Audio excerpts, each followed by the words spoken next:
Brother, bakit po ba tayo nagge-genuflect tuwing dumadaan sa harap ng Blessed Sacrament? Simple lang po ang sagot dyan mga kapatid. Dahil naniniwala tayong si Kristo ay tunay na nasa ostya na nasa loob ng tabernakulo.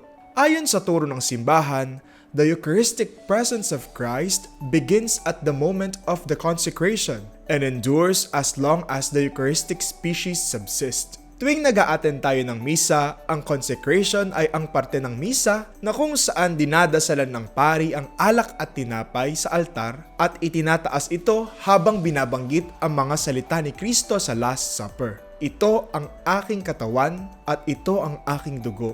In that moment, nagiging tunay na katawan at dugo ni Kristo ang tinapay at alak na dinasalan ng pari kahit na hindi nagbabago ang pisikal na anyo nito. And so, the faithful should genuflect when passing before the Blessed Sacrament in the tabernacle, showing reverence to the real presence of Christ. Mga kapatid, sa pag-genuflect o pagluhod natin, gamit ang kanang tuhod sa harap ng Blessed Sacrament, kung saan nakatago ang Eucharist o ang ostya, tayo ay nagbibigay galang at pagsamba kay Kristo.